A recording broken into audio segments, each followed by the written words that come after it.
Bonjour et bienvenue sur ce podcast qui t'aide à trouver ton toi intérieur afin de te guider vers ton vrai bonheur.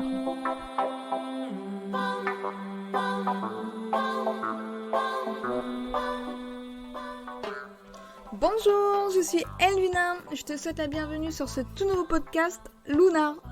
Lunar, c'est un podcast où je vous partage mes réflexions et mes clés pour atteindre le bonheur, car le bonheur ne s'attend pas, il se crée. Alors ce podcast va te permettre de retrouver la route vers ton toi intérieur afin de te faire comprendre où se trouve ton vrai bonheur. En attendant, tu peux me retrouver sur Instagram et si tu veux approfondir davantage le bonheur, je suis ravie de t'accueillir sur lunar.com. Bonjour. Alors ces dernières semaines, j'ai brillé par mon absence.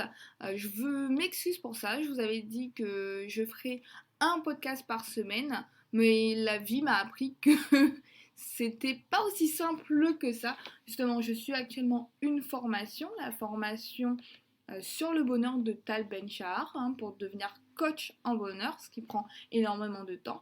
En même temps, j'ai également mon travail, j'ai un temps plein, 35 heures, du lundi au vendredi, et surtout, cette démarche de me lancer dans le podcast a suscité en moi une créativité débordante, ce qui fait que je suis davantage motivée et je me vous prépare tout plein de surprises. J'ai commencé un autre projet qui sortira sans doute début mai, mais vous serez mis au courant dès avril. Préparez-vous, tout plein de choses arrivent. Vous ne serez pas déçus. Merci encore de me soutenir et bonne écoute. Alors, dans le dernier podcast, on a parlé du choix. Comme disait, on a toujours le choix. Néanmoins, cette expression peut être atténuée par le fait qu'on ait peur. On a peur, j'ai peur. Peur de se réaliser, peur de se montrer, peur d'échouer, surtout peur du regard des autres. Tu vas sans doute faire quelque chose de tout ton cœur, mais la peur te paralyse. La peur, moi, justement, c'est ce qui a jusqu'à maintenant guidé ma vie. La peur de décevoir, la peur d'être ridicule, la peur de ne jamais être à la hauteur. Pourtant, on aurait pu croire que j'étais heureuse dans ma vie. Des super études, un travail qui paye, des gens fiers de toi, justement, ta famille, tes amis, tes collègues. On se rend compte que l'inaction n'est pas forcément une bonne chose. Ce n'est pas ce qui doit te guider dans ta vie, ce n'est pas ce qui te définit. Alors moi, aujourd'hui, le message du jour, c'est réellement ose. Cesse d'avoir peur. Ose de faire les choses. Arrête d'avoir peur. Sache que la peur est présente en chaque instant. C'est une part de toi, mais ce n'est pas toi. Utilise-la comme une force, comme un moteur, mais ne la laisse surtout pas te paralyser. Sache que c'est normal d'avoir peur. Notre cerveau, il a été conçu comme ça pour nous sauver la vie justement, sinon on n'en aurait peut-être pas été là aujourd'hui. S'il n'y avait pas cette peur, nos ancêtres n'auraient peut-être pas vécu jusqu'à aujourd'hui, surtout s'ils allaient vers le lion au lieu de le fuir. Néanmoins, dans notre vie actuelle, dans le monde actuel, certaines situations doivent être affrontées. Ces situations ne doivent pas être désertées, tu dois les affronter. Il n'y a pas justement de mort au bout, enfin si peut-être la mort de l'ennui, enfin la mort par l'ennui, ou bien pire que ça encore, le regret. La vie, elle est faite pour être pleinement vécue. Elle n'est pas faite pour que tu sois observateur. Ta vie doit être vécue, tu ne dois pas la regarder de loin. Je comprends tout à fait, justement, moi aussi, la peur me bloque. Elle me paralyse. D'ailleurs, elle a pris de plus en plus de place par le passé dans ma vie. Je m'explique. Je suis quelqu'un de très sociable. Je fais même partie de ces personnes qui parlent à leurs voisins dans les transports, qui arrêtent les gens dans la rue pour leur demander « Et vous faites quel type de travail pour être habillé comme ça ?» Qui fait même des compliments à des inconnus, car ça me vient comme ça maintenant, justement. Le positif pour moi doit être partagé, c'est pour ça que je vais vers les gens. Pourtant, je fais partie de ces personnes qui tremblent, qui ne savent pas quoi faire lorsqu'on doit s'adresser à un auditoire, s'adresser à un public. Je pouvais même, à une certaine époque, faire une crise d'angoisse juste à l'idée qu'on allait dire mon prénom pendant l'appel et que je devais répondre présent. Vous imaginez ? Que faut-il faire dans ce type de situation ? Justement, qu'est-ce qu'on doit faire ? Est-ce qu'on doit se renfermer et cultiver cette peur ? Ou bien est-ce qu'on doit se lancer un peu quand même dans l'inconnu et se rendre compte que même si on échoue, on ne va pas se faire bouffer, on ne va pas se faire insulter. Moi justement, c'est ce que j'ai fait. Affronter cela, j'ai participé à ce qu'on appelle un concours de plaidoirie. Je vais vous dire une chose, ça n'a pas du tout été comme dans les films, je n'ai pas du tout excellé là-dedans. Je tremblais, je suis fière de moi car je suis partie jusqu'au bout.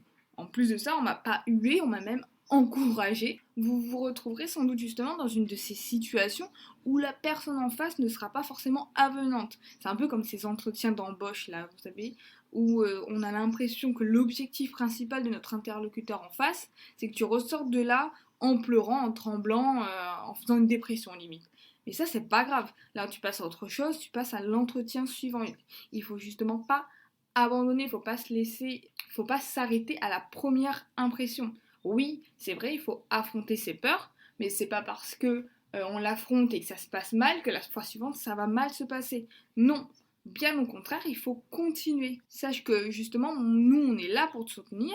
Je pense que d'ailleurs, si tu veux affronter une de tes peurs, quelle qu'elle soit, je suis sûre qu'en la partageant sous ce podcast ou sur un post sur Instagram, tu trouveras quelqu'un dans ta ville, peut-être moi-même si tu es à Bordeaux, prêt à t'accompagner pour l'affronter.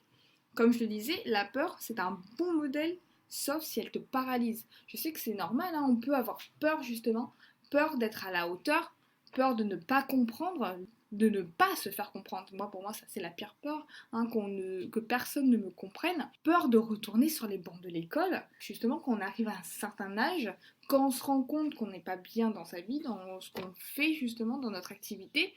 Il existe ce qu'on appelle la reconversion professionnelle. Mais pourtant, on peut avoir peur de faire cette démarche-là parce qu'on est arrivé à un certain âge, comme on disait, on a peut-être peur de retourner sur les bancs de l'école, on a peur de refaire une formation, on a peur également du regard des autres parce qu'on a construit une certaine vie, un certain environnement. Les gens jusqu'à maintenant étaient sans doute fiers de soi, surtout fiers de toi, fiers de ta vie, de tes enfants, de tout ça. Et tu peux avoir peur du regard des autres, peur également d'échouer, tu peux avoir peur d'être ridicule et pourtant c'est dans ce genre de moment-là qu'on peut exceller. Après, tout ça est lié également à la peur de nos limites. C'est bien pour ça qu'on n'a pas forcément envie d'aller au fond des choses, qu'on procrastine. La procrastination est un élément très important de l'être humain, j'ai l'impression, parce que on a peur d'atteindre nos limites. Qu'est-ce qui va en ressortir à ce niveau-là? Et tout ça, on va se donner plein d'excuses pour toujours remettre à plus tard notre apprentissage, remettre à plus tard nos progrès, même nos projets justement. Pourtant, c'est en surmontant cette peur, c'est en apprenant que nous pouvons grandir, qu'on peut se dépasser, qu'on peut progresser. Et là justement, qu'on peut réussir au-delà de tous nos espoirs. Il faut pour cela apprendre à laisser les pensées surgir, qu'elles soient négatives ou positives, les accepter. Il faut que ces pensées puissent être libérées dès qu'elles surviennent à nous, au lieu de les laisser envahir notre esprit, les laisser triturer notre cerveau. Non, on accueille cette pensée, on l'intègre, on la ressent et on la laisse partir. Voilà. La peur, c'est quelque chose qui va nous accompagner tout au long de notre vie. Comme j'ai dit, c'est un moteur, elle est là. Si elle doit t'accompagner, elle ne doit pas te tirer. C'est pas elle qui doit juger ta vie, c'est toi qui décides de ta vie, c'est toi qui mènes le bateau. Tu es le capitaine de ton propre navire. Sache que justement, cette peur, plus tu vas l'affronter, plus ça va devenir facile. Plus tu vas vivre des aventures, plus tu vas vivre des moments exceptionnels, ces mêmes moments qui te feront prendre davantage confiance en toi et qui fera en sorte que ta vie soit beaucoup plus heureuse, qui fera en sorte qu'on atteigne aujourd'hui notre objectif, c'est-à-dire le bonheur. Et ce podcast et même celui d'avant, le choix et la peur démontrent bien à quel point le bonheur ne s'attend pas, il se crée. Alors créons-le ensemble aujourd'hui, prenons notre bonheur en main. Si vous avez la moindre question ou souhaitez me laisser un commentaire, vous pouvez le laisser sous ce podcast ou sous le post dédié sur Instagram. Merci à tous en tout cas de m'avoir écouté. Si ce podcast vous a plu, n'hésitez pas à le partager à quelqu'un qui en aurait besoin ou tout simplement aux personnes à qui cela ferait du bien de l'écouter. Vous pouvez également le noter 5 étoiles sur votre plateforme d'écoute préférée et me retrouver la semaine prochaine pour le prochain podcast. En attendant, vous pouvez me suivre sur Instagram. Je te fais tout plein de bisous et souviens-toi, le bonheur ne s'attend pas, il se crée.